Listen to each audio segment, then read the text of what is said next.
Hello everyone. आज हम देखेंगे uses of need in modern luxuries.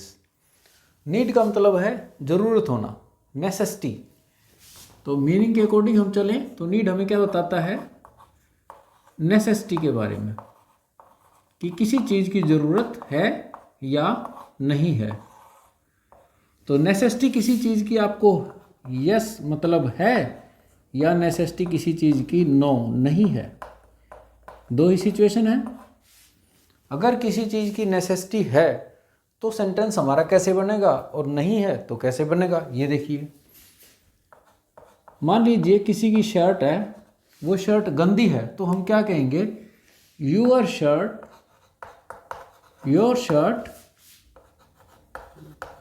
Needs washing. कि जो आपकी शर्ट है वो गंदी है, उसको साफ करने की ज़रूरत है। और नो मतलब ज़रूरत जहाँ पर नहीं हो। जैसे किसी को हेल्प की ज़रूरत नहीं है कहीं, जैसे कोई लेडी है, she does not need your help, ठीक है, कि उसे आपकी हेल्प की ज़रूरत नहीं है। ये है बहुत ही सिंपल सा एक्सप्लेनेशन। नीड को अगर आपको अच्छे से समझना है कि मॉडल ऑक्सिलरीज के अंदर या मेन वर्ब की तरह हमें इसको कैसे यूज़ करना है, तो आपको टेक्निकल एस्पेक्ट को देखना पड़ेगा, इसकी स्ट्रक्चर को आपको समझना पड़ेगा सेंटेंसेस की। चलिए वो स्टार्ट करते हैं। वो है मेन चीज़। ये तो है बहुत ही सिंपल सी चीज़। देखिए उसमें दो चीज़ें आती हैं। पहली चीज़ तो ये है कि नीड को अगर हम मेन वर्ब की तरह यूज़ करते हैं, सेंटेंस में नीड मेन वर्ब की तरह आता है, ठीक है, तो मेन वर्ब के साथ जहाँ पर भी नीड, मैं फिर कहूँगा, नीड जहाँ पर मेन वर्ब की तरह आता है, वहाँ पर नीड के साथ हम टू प्लस इन्फिनेटिव का यूज़ करते हैं, टू के साथ वर्ब की फर्स्ट फॉर्म। ऐसा स्ट्रक्चर आपको दिखाई देगा। इसको हम बोलते हैं टू प्लस इन्फिनेटिव, या इन्फिनेटिव भी बोलते हैं। अगर मैं टू को यूज़ ना करूं यहाँ पर, तो फिर ये हो जाता है बेयर इन्फिनेटिव, ठीक है।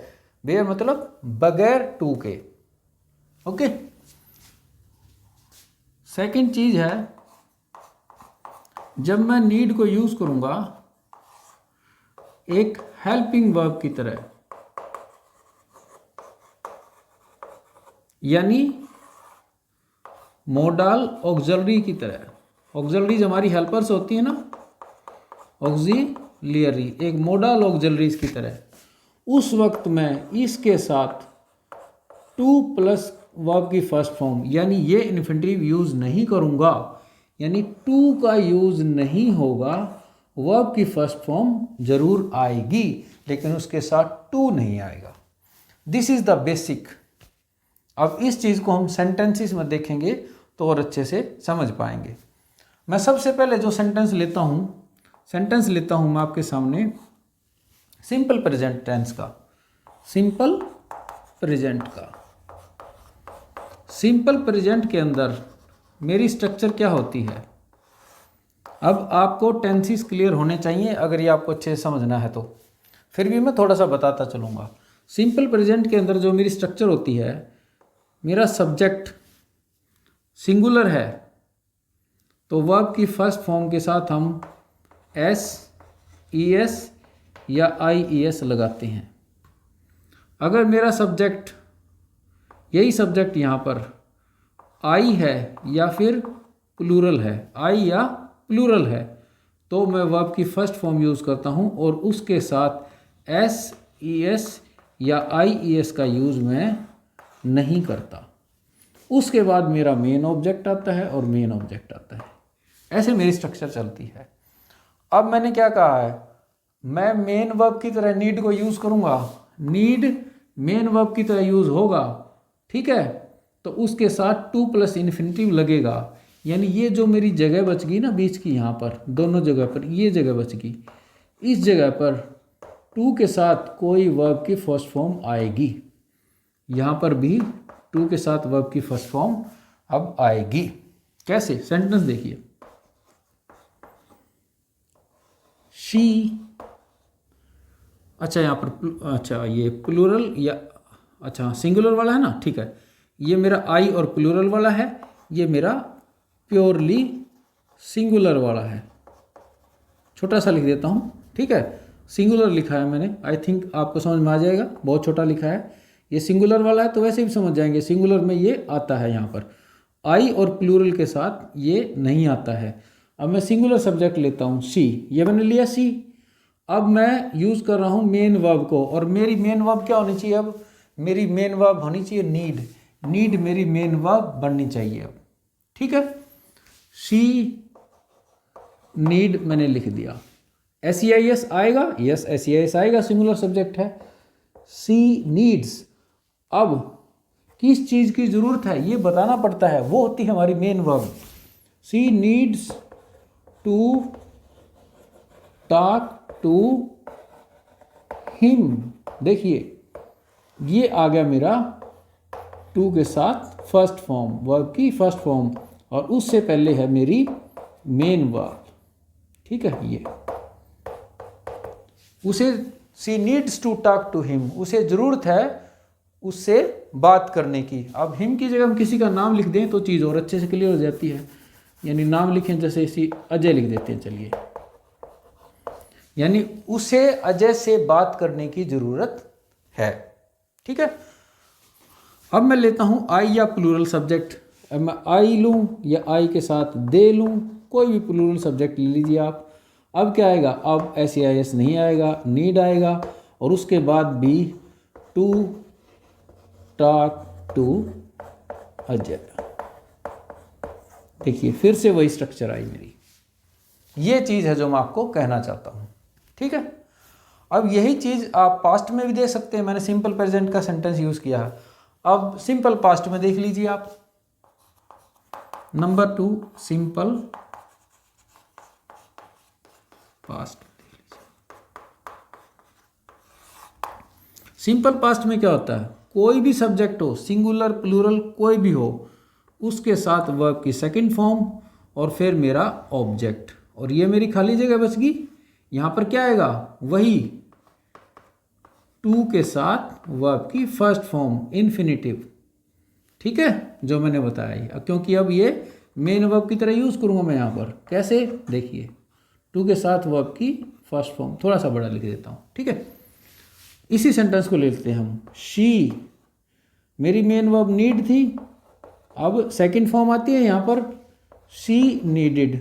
अब ये मेरी सेकंड फॉर्म आ गई, और ये मेन वर्ब होगी, मेरी मेन वर्ब होगी। अब टू के साथ में she needed to talk to Ajay. देखिए फिर से मेरा सेम वही स्ट्रक्चर आ गई, मेन वर्ब और मेन वर्ब के साथ टू के साथ वर्ब की फर्स्ट फॉर्म, ठीक है। अब देख लेते हैं इनके नेगेटिव और इंटरोगेटिव सेंटेंसेस को भी। देखिए अब मैं लिखता हूं third part, negative and interrogative. In sentences को लेते हैं हम, ठीक है। सिंपल प्रेजेंट के अंदर जब मैं इंटरोगेटिव सेंटेंस बनाता हूं या नेगेटिव बनाता हूं तो मैं क्या लेता हूं? डू, डज, डू नॉट या डज नॉट। नेगेटिव सेंटेंस, चलिए पहले नेगेटिव सेंटेंस लेते हैं। नेगेटिव सेंटेंस में लिखूंगा शी डज नॉट आएगा सी के साथ, सी डज नॉट। अब मेरी मेन वर्ब है need, she doesn't need to talk to Ajay.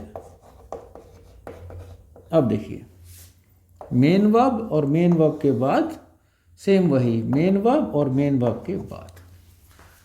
Negative sentence में भी ऐसे आता है। इंटरोगेटिव सेंटेंस देखिए आप, इंटरोगेटिव में क्या हो जाएगा? अब डज मेरा बाहर आ जाता है, डज मेरा बाहर आ जाएगा, उसके बाद सी, और नॉट हमेशा थर्ड प्लेस पर रहता है। She doesn't need to talk to Ajay. यूं का यूं सेंटेंस लास्ट में साइन ऑफ इंटरोगेशन आ जाएगा। देखिए फिर से वही चीज़ बन गई।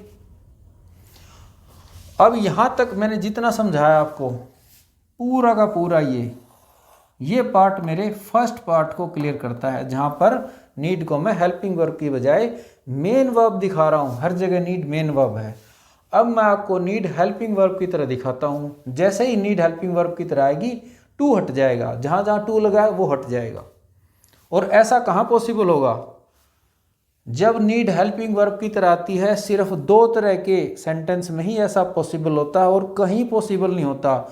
वो दो सेंटेंस होते हैं इंटरोगेटिव और नेगेटिव। आप कहेंगे इंटरोगेटिव नेगेटिव तो यहाँ भी बनाए हैं, लेकिन यहाँ पर आप देखिए, ये मेरी हेल्पिंग वर्ब है, ये यहाँ पर ये मेरी हेल्पिंग वर्ब बाहर आ गई है, यहाँ पर हेल्पिंग वर्ब अंदर है, ये है मेरी हेल्पिंग वर्ब, यहाँ पर है मेरी हेल्पिंग वर्ब। ये नीड क्या है? मेरी मेन वर्ब। अब मैं नीड को हेल्पिंग वर्ब बनाऊंगा।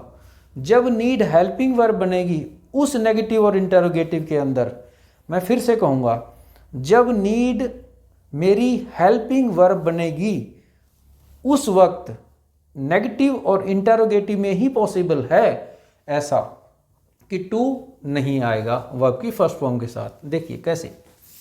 अब फिर से मैं आपको दिखाता हूँ एक नेगेटिव सेंटेंस, और वहाँ पर नीड कैसे है? नीड है हमारा हेल्पिंग वर्ब की तरह, नीड एज हेल्पिंग वर्ब। तब देखिए सेंटेंस मेरा बनेगा नीड, जहाँ पर नेगेटिव वर्ड के अंदर आएगा। देखिए उसी को लेते हैं, सी के बाद हेल्पिंग वर्ब के साथ नोट, सी। अब हेल्पिंग वर्ब बन गई नीड, डज की जगह क्या बन गई? नीड। She need not. ये देखिए बन गया बिल्कुल वैसे, she does not, she need not. अब ये मेरी हेल्पिंग वर्ब हो गई। अब मेरी मेन वर्ब कोई दूसरी आएगी। दूसरी मेन वर्ब क्या आएगी मेरी? टॉक। She need not. अब यहाँ पर टू आना चाहिए था, लेकिन मैं टू नहीं लगाऊंगा। She need not talk to Ajay. देखिए अब यहाँ पर जो टू आना था वो टू नहीं आएगा। ठीक है। अब लेते हैं हम एक इंटरोगेटिव सेंटेंस। इंटरोगेटिव सेंटेंस जिसमें नीड फिर से हेल्पिंग वर्ब की तरह आएगा। अब देखिए यहाँ पर हेल्पिंग वर्ब मेरी डज बाहर आई है। अब मैं नीड को हेल्पिंग वर्ब बाहर कर देता हूँ, बिल्कुल ऐसे ही जैसे मैंने ये मेरी हेल्पिंग वर्ब हो गई। Need she. अब मेन वर्ब टॉक है, और टॉक से पहले टू आना चाहिए, टॉक से पहले टू आना चाहिए, लेकिन अब क्या आता है? नहीं आता है। सेंटेंस बनेगा need she talk to Ajay. क्या उसे अजय से बात करने की जरूरत है? She need not talk to Ajay. उसे अजय से बात करने की जरूरत नहीं है।